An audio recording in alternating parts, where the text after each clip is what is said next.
Hi, I'm your host, Marsha Florence for Just Ask Podcast Live. Thank you, ladies and gentlemen, for tuning in to your bi-weekly updates of what's going on in our state of Michigan. And so today I want to have a return visitor with us, a past guest who gave us some very helpful and supportive information. And, since we're going into the new year, we want to make sure that everyone is abreast of the new laws that may be taking effect with our car insurance. So without further ado, I'd like to bring back our visiting guest, attorney Mike Morse of Mike Morse Law Firm. Good afternoon, Mike Morse. Good afternoon. Thanks for having me, Marsha. Excited to be here. Okay, well, we're excited to have you back. So, Mike, with the podcast live, there's a lot of viewers who are watching from the Facebook account to learn some new information about what goes on in the state of Michigan. So today I want to ask you to come back and let's have a recap of your first visit with us over the summer, which actually gave out some very supportive information in reference to the law, the changes of the insurance law. So let's recap that. Back in July of 2020, the new laws went in effect. And so what should have people been prepared for when they first became abreast of the new laws? Well, one thing I want to remind people is that I was not a fan, still not a fan. I think Governor Whitmer made a mistake. I think she rushed this law into effect. She did not have bipartisan support. She didn't have enough hearings. And it's promising rate reductions, and she traded away massive benefits for people. It's made NoFault a choice state, which means drivers can now choose the levels of NoFault PIP that they want for medical. What that means is, since the early 70s, the entire time I've been practicing law, you've had unlimited medical, unlimited NoFault, and that is the best. No matter what kind of injury you, a loved one, a passenger is in, you will have the best care, the best treatment, the best rehabilitation you can imagine. Now, you can choose to cap it at 50,000 or 250,000, and there's a couple other limits. And they're promising massive rate reductions, which I can tell you since July, I've been asking my clients to bring in their insurance bills. I've been looking at mine, my family, friends.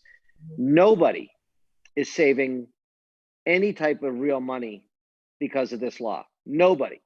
And if anybody out there is, please get it to me. I'm happy to give credit where credit is due, but everybody I'm talking to says this new law is a scam. It's an insurance company money grab, power grab. And so what we're seeing is that that clients are choosing the lower limits. They're getting into catastrophic accidents, and their NoFault benefits are going to be eaten up quickly, and then they're going to be stuck on Medicaid, which nobody wants to be stuck on Medicaid. And that's never happened in almost 30 years of NoFault. So when people get their new insurance quotes, insurance bills in the mail, and they have a choice, they should choose unlimited NoFault, or it could say unlimited PIP benefits, and the rates won't be much more. In fact, they're promising that they're still going to be less than they were a year ago. So that's the best advice, is to choose the full unlimited option in the Michigan NoFault benefits. Do you think that part of that reason for the change was to allow the younger generation to be able to afford the car insurance? I mean, now, not to say that it makes a gigantic difference, but the younger generation may feel like this is a break for them to be able to afford their car insurance. If they would have guaranteed big breaks that would have made it more affordable, the numbers we're talking are $10, $20 a year savings. I mean, there's no savings. If they couldn't afford the price, they can't afford the price minus 5%, 3%, 2%. I mean, it didn't make it any. There's no real savings. So listen, had they guaranteed 30, 40%, 50% savings if you took the cheaper policies, maybe, but that didn't happen. It didn't happen. So it's not doing what they wanted. The only thing that's doing is making the insurance companies richer. And then I think what happens too, Mike, is that a lot of people read their policy. And once they're in an accident and something occurs, when they say, okay, I'm going to get my car fixed and my bills paid, if they choose a package that's less than what they, less than the full amount, then they see the difference once they have made the decision to choose a lesser package. Of course, it's very easy to save money on insurance because you never think you're going to have that accident. You never think you're going to have that fire. You never think you're going to have that theft. But, from a guy who's been doing this for almost 30 years, it happens. And I can't tell you the devastation if you don't have the right insurance that you or your family can go through if you're in a bad car, truck, motorcycle, pedestrian accident. It's just, I see it every single day. And so all you can do is take my word that you want the best insurance, the same insurance we've had for the last 30 years in Michigan. And now you have a choice to have bad insurance, really bad insurance, $50,000 caps, even $250,000 caps, or the unlimited. Change their policy? What if they find out, after they've made this decision to use the lesser one, can they go back and change it? Like, oh, I disagree with that. I mean, there's no time frame to say that, hey, I chose this one and I realize it's not working for me. Am I stuck with it for a year, or can I change it midstream? Change it anytime you want, as long as it's before the car accident. So you can't change it after the car accident, but before the car accident, you should go through your policies. There's lots of stuff to look for, but the key right now we're talking about is unlimited no-fault benefits. And while they're looking at their policy, Marcia, and we can dive into this more if you want, they want to make sure they have uninsured motorist benefits and underinsurance on their vehicles. That is really, really important. That protects you if somebody hits you without insurance, or if somebody hits you with not enough insurance. Mm-hmm. That's the way you can protect yourself, because most people are good drivers, minding their own business, doing the right thing. They have insurance on their car and they're hit by somebody with a low policy or not enough insurance. And people ask me all the time, Marcia, I get this all the time, how can I protect myself from those idiots out there texting and driving, drinking and driving, being careless, being distracted? And the way to do that is to make sure you have as high limits as you can on underinsurance, and uninsured motorist protection. Because if you have that, you can protect yourself and make sure that you're paid in the case of a bad accident, that you don't have to rely on the guy or gal behind you who hit you with low limits. Right. And the same ruling, even if a person is like in a hit and run car accident, that they should make sure that they're fully covered if their insurance company is paying for all their expenses. So the hit and run, that falls under the uninsured motorist. So if you're driving down the street, minding your own business, and somebody hits you and takes off, you can't sue that person because you don't know who that person is, right? So you pull out your own insurance and you look for uninsured motorist protection. And you'll typically see $100,000 or $250,000 or $1 million. And my advice is to get $1 million or more. It's very inexpensive coverage. So what happens, Marcia, in that case is this. You're hit by an uninsured driver. Driver takes off. You then make a claim with your own insurance company. And your own insurance company says, okay, you have a $500,000 uninsured policy that will pay you for your injuries, for your pain and suffering, not for your medical. This is just for your pain and suffering, your mental anguish, and things like that. Any scarring that might happen, disfigurement. So you get to choose how much insurance you have in case that happens. Now, back in the day, we'd see a lot of $20,000 policies, and that's not happening anymore. But if somebody hits you, you break your arm, you lose an arm, you lose an eye, you then get to go to your own policy. And you want to have as much policy as you can there. You want to have as much limits as you can to protect you from the bad people out there driving without insurance.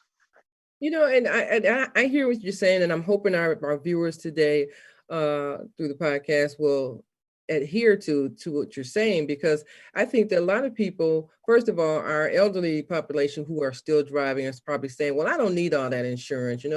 I'm 75, I'm almost 80 years old. What do I need all that insurance for? And I disagree with that, because I feel like, accident occur and it's still the same. It's still the same whether you're young or old. So what is the take on if the elderly population says, well, I just want the lowest premium because I do have Medicaid and I do have coverage. Is there any difference for them at all? Well, anybody who, yes, I mean, full PIP benefits in Michigan, personal injury protection benefits, PIP, pays for so many more things that Medicare and Medicaid don't cover.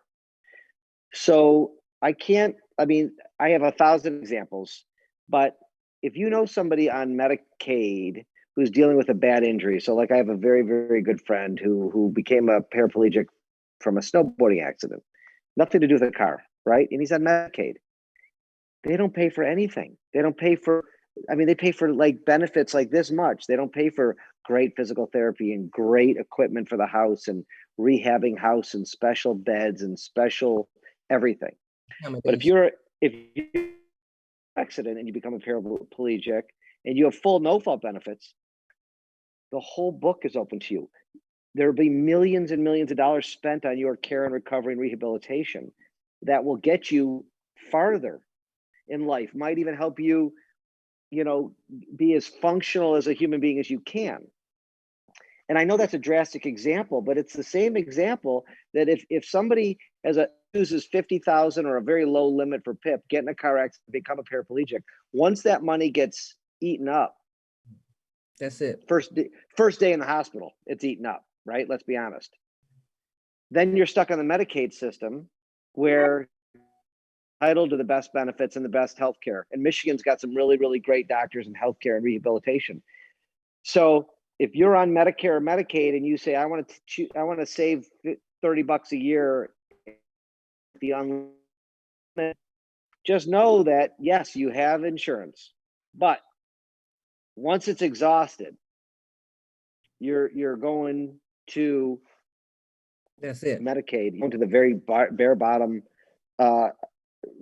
doctors and equipment and rehab, where if you had full PIP, you're getting world-class treatment for the rest of your life if it costs tens of millions of dollars. And quite frankly, that's what I would want for a friend or loved one, is to have the best of the best of the best. And if you're stuck on Medicare and Medicaid, this is common knowledge, I think, for most people, right? That you're just not going to get the best of the best of the best on Medicaid.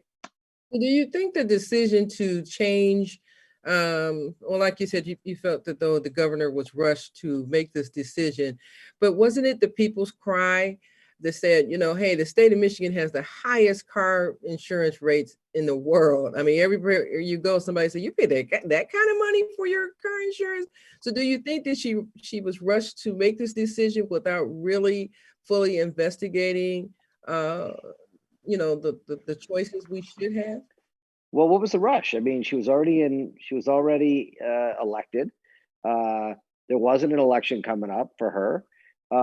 She rushed it. And Marcia, show me one person who's waving around a 20, 30, 40% savings on their health and on their auto insurance. Show me one person. Okay.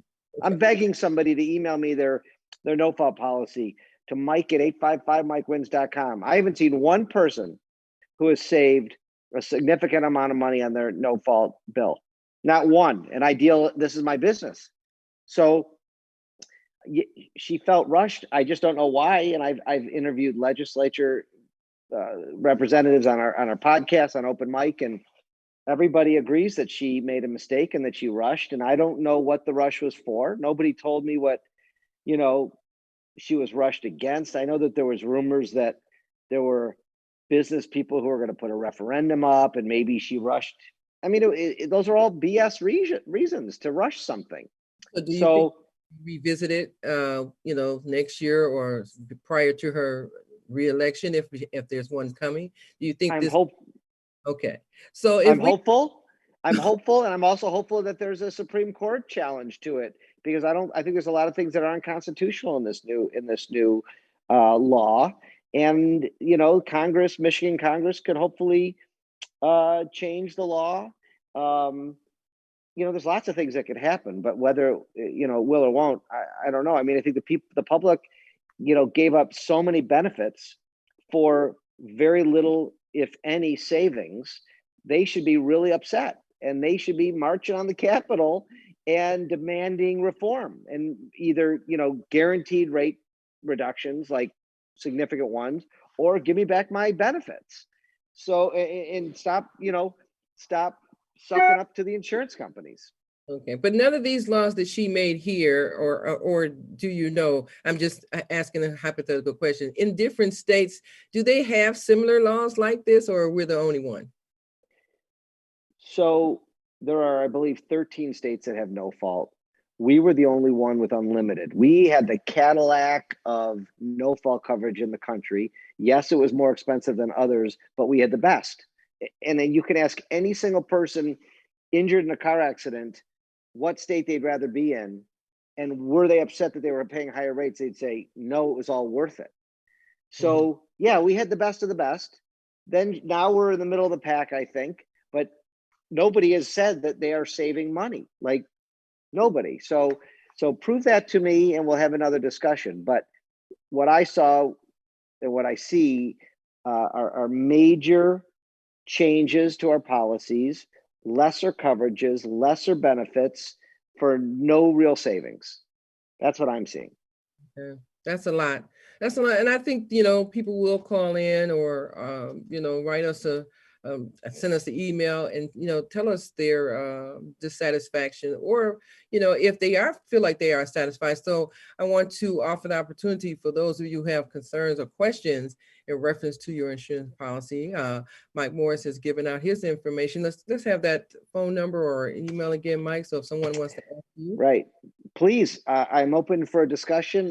My email is mike@855mikewins.com. My phone number is 855-MikeWins. And I'd love to talk to you. I'd love to look through your policy and try to figure it out. But I'm looking at these things, so I'm very curious. I'd love to hear from somebody happy with their rate reductions.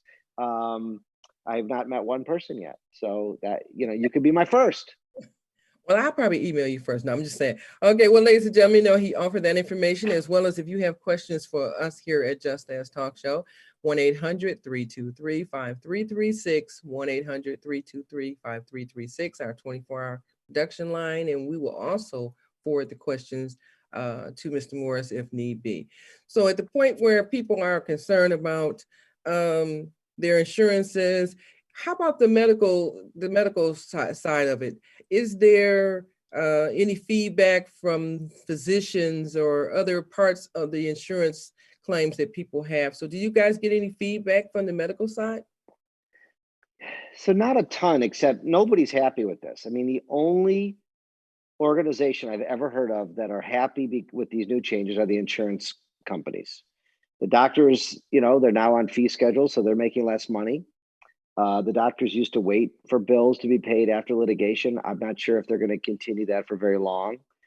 So I'm sure the medical lobby is doing their thing to try to get things overturned or trying to get some relief. I'm not in that loop, but I know doctors and chiropractors and physical therapists aren't happy with these new laws, and hopefully they're going to mount some challenges. Okay, all right. I see this is going to be one of our, along with everything else that's going on right now. This probably will, resurface again with the insurance companies the first of the year, because right now everybody's concentration is on COVID-19, and we do know that everything else is kind of taking a setback till after we can resolve some issues with COVID-19. But let me ask you this: a lot of people, I myself appreciate the various commercials that you have to advertise, and a lot of people are probably, pretty much feeling the same way. Can you give us a little insight on the meaning of your commercials? Because you have the one with the mask, you have the one with, your mom. So you have variation with the pet. Do all of your commercials relate to your services that you provide, or how is that done? So listen, I appreciate you bringing that up. I have a really good time with our commercials. I get dozens of emails a week from strangers just thanking me for the entertainment value, the fun. Most people know what we do, right? I mean, I got really bored standing up and saying, call me for an auto accident, car accident, truck accident, motorcycle accident, dog bite. I mean, people know. So I wanted to be different. I wanted to entertain. One of my favorite things that many people tell me on a weekly basis is when they see my commercials, they pause, they watch it again, they shush the room. They're excited to see my commercials. I promise you, nobody's excited to see my competitors' boring commercials. So I, I like, why not? If I have to be on there, because that's how we, remind people of our phone number, remind people we're out there. I mean, advertising is such an important medium. That's not the point, right? Everybody knows we have to keep our names out there. But the method you use is up to you. And I call all the legal ads out there vanilla across the country. They're just vanilla. They're boring. They're the same things. They're saying the same things. I wanted to be a different type of flavor commercial. I wanted to be the Cherry Garcia of legal advertising in Michigan. And I think I pulled it off. I think, by bringing my mom into the commercials, I get hundreds of emails about my mom, positive, 100% positive emails about my mom. I was at the dentist this morning. I don't know if you can tell my mouth's a little sore right now. And the two of the ladies at the dental office, tell your mom hi, how's your mom? I love your mom. I mean, I get that almost every day. And so it's just such a warm, nice feeling. They love my mom commercials. The Masked Man commercial was just a fun 60-second commercial that we shot out in Pontiac, actually. And it was my creative team's idea, Learner Advertising. They came up with this great idea to use the William Tell Overture, which after 100 years of music being out, actually, I think it's 100 years after the composer dies, it's free. The music's free. You're allowed to use it. So I think that this is the year that the William Tell Overture became free to use. And my team said, let's use it. It's a great song. It's a great music. Let's do it black and white. Let's make it fun. Let's make it you running around helping people with the mask on. And it makes sense. I mean, it hits every chord, especially when you're, giving the man back his wallet, chasing the bus. So those things we remember. And one of my favorites is the dictionary, the word win. Yeah. So that, that's one of my favorites too.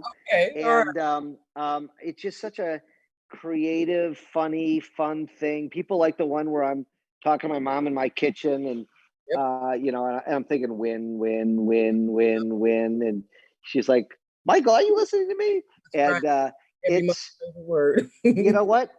But it's like who doesn't relate to that? And my mom and I have such a good time shooting those commercials, and she's such a big part of my life and helped me grow my firm and such a big supporter of me and my family and my practice that it's just such a blessing having her on those commercials.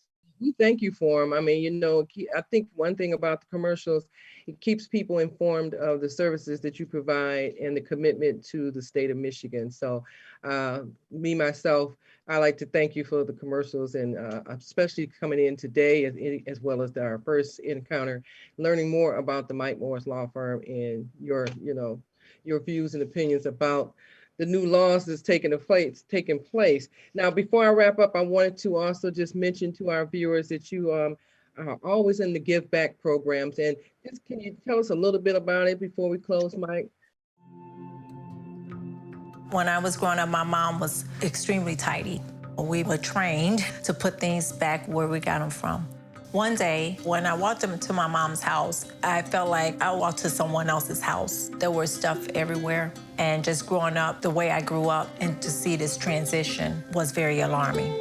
When Sean talked to me, it was a wake-up call, and that's when I went to the doctor.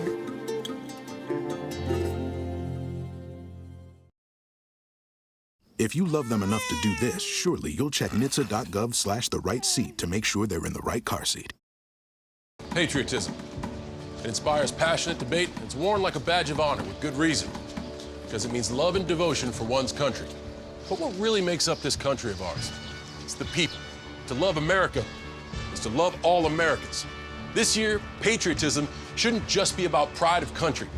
It should be about love. Love beyond age, sexuality, disability, race, religion, and other labels. Because love has no labels. Sure. I mean, look, my organization, the Mike Morse Law Firm, we give to over 200 different organizations and charities a year. We also do individual, people and people in need and crisis. But you know, besides the Michigan Humane Society is one of our biggest ones that we support. We pay for people's adoptions on Channel 4, Adopt a Pet. We also give other donations for the Animal Cruelty Unit. But our biggest one is our backpack program through the Mike Morse Foundation. We've given out 170,000 backpacks, fully stuffed, all great supplies for the last 7 years. And that is really, you know, my biggest one of the year, which I love, the kids love, the parents love. I mean to cut you off, but don't forget to mention the one where your attorneys read to the students. I wanted people to do that. So well, now, we're definitely virtually. We used to, I go into schools during reading month. I believe it's October. We do it again in February, March, but now my lawyers are doing it virtually. You know, if there are educators out there who want the Mike Morse Law Firm staff, lawyers to come mentor, read, give talks, encourage kids, email me, Mike at 855mikewins.com. We'll be there. We love supporting our Detroit and the surrounding communities. I mean, I could go on and on and on about how important it is. You know, my mom was a public school teacher in Detroit. It was ingrained in me. I taught at University of Detroit Law School. I mean, it's just, teaching is so important, mentoring, giving back, showing these kids in these schools that there are people outside of their own family who care about them, who love them, who support them. And that's what I'm trying to do, is like level that playing field, because not every kid has the same stuff. Say it again. If your screen froze, but I think our viewers got the message. That's okay, but your screen froze, but I think our viewers got the message. Sorry. And I just want to say, will you come back and join us again? I would love to. Hopefully we'll be in the studio next time. Yes, it probably will be. Okay. So ladies and gentlemen, once again, we would appreciate Attorney Mike Morse from Mike Morse Law Firm joining us today on the podcast live. If you have questions or comments, give us a call, 1-800-323-5336, or by all means, email Mike. Okay, Mike, one more time. Mike at 855mikewins.com, or go to our website, 855mikewins.com. Thanks, Marsha. Thanks, everybody. Thank you, Mike. You know, I'm your host, Marsha Florence, for Just Ask Pod Podcast Live. And what do I always say? If you know someone with a disability, or if you just have a general question, don't be afraid to ask. Just ask. I'm your host. Thank you. See you next time.